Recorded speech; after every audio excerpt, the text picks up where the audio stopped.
Good morning.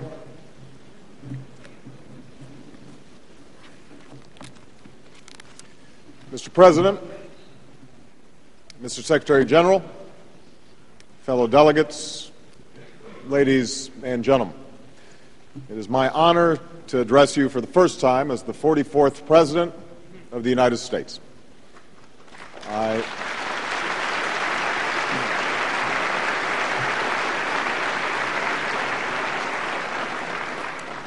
I come before you humbled by the responsibility that the American people have placed upon me, mindful of the enormous challenges of our moment in history, and determined to act boldly and collectively on behalf of justice and prosperity at home and abroad.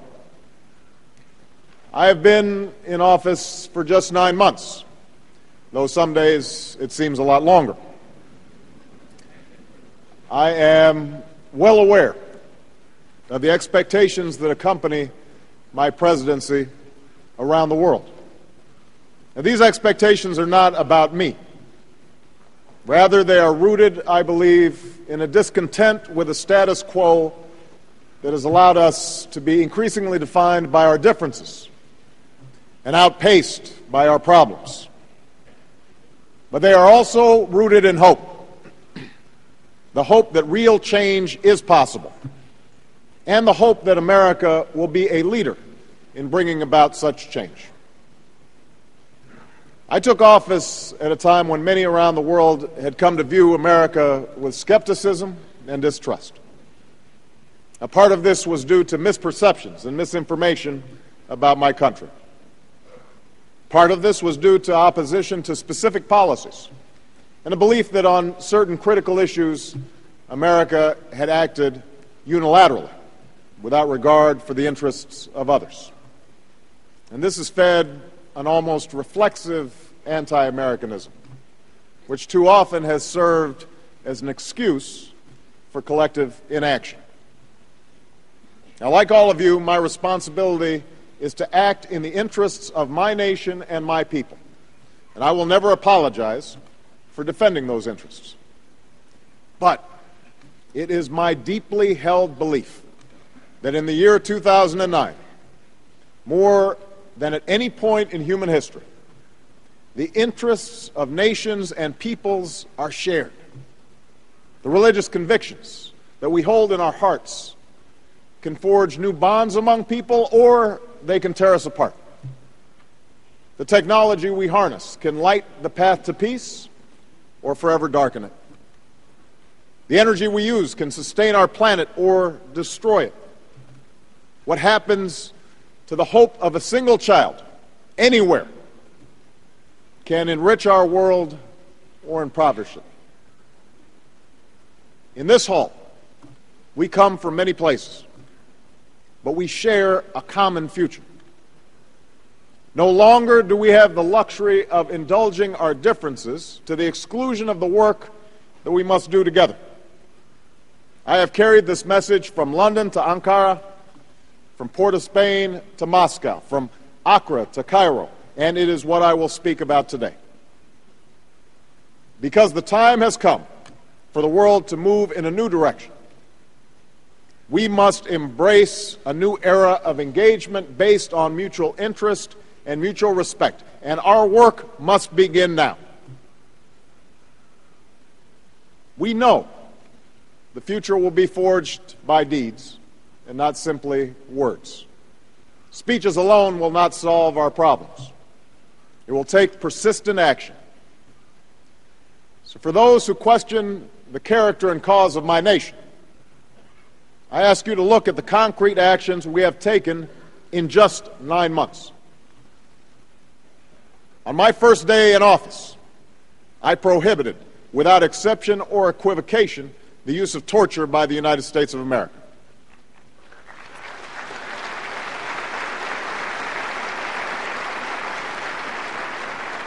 I ordered the prison at Guantanamo Bay closed, and we are doing the hard work of forging a framework to combat extremism within the rule of law. Every nation must know America will live its values, and we will lead by example. We have set a clear and focused goal to work with all members of this body to disrupt, dismantle, and defeat al-Qaeda and its extremist allies, a network that has killed thousands of people of many faiths and nations, and that plotted to blow up this very building. In Afghanistan and Pakistan, we and many nations here are helping these governments develop the capacity to take the lead in this effort, while working to advance opportunity and security for their people. In Iraq, we are responsibly ending a war. We have removed American combat brigades from Iraqi cities and set a deadline of next August to remove all our combat brigades from Iraqi territory. And I have made clear that we will help Iraqis transition to full responsibility for their future and keep our commitment to remove all American troops by the end of 2011. I have outlined a comprehensive agenda to seek the goal of a world without nuclear weapons. In Moscow, the United States and Russia announced that we would pursue substantial reductions in our strategic warheads and launchers. At the Conference on Disarmament, we agreed on a work plan to negotiate an end to the production of fissile materials for nuclear weapons. And this week, my Secretary of State will become the first senior American representative to the annual Members' Conference of the Comprehensive Test Ban Treaty. Upon taking office, I appointed a special envoy for Middle East peace, and America has worked steadily and aggressively to advance the cause of two states, Israel and Palestine, in which peace and security take root and the rights of both Israelis and Palestinians are respected. To confront climate change, we have invested $80 billion in clean energy.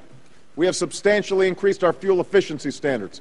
We have provided new incentives for conservation, launched an energy partnership across the Americas, and moved from a bystander to a leader in international climate negotiations.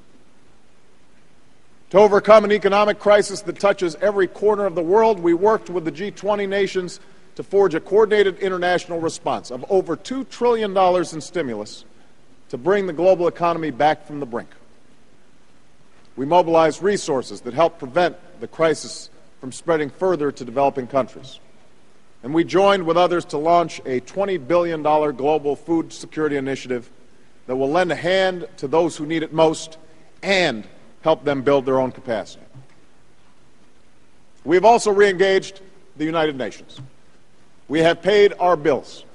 We have joined the Human Rights Council. We have signed the Convention of the Rights of Persons with Disabilities. We have fully embraced the Millennium Development Goals, and we address our priorities here in this institution. For instance, through the Security Council meeting that I will chair tomorrow on nuclear nonproliferation and disarmament, and through the issues that I will discuss today. This is what we have already done, but this is just a beginning. Some of our actions have yielded progress. Some have laid the groundwork for progress in the future. But make no mistake, this cannot solely be America's endeavor. Those who used to chastise America for acting alone in the world cannot now stand by and wait for America to solve the world's problems alone. We have sought, in word and deed, a new era of engagement with the world. And now is the time for all of us to take our share of responsibility for a global response to global challenges.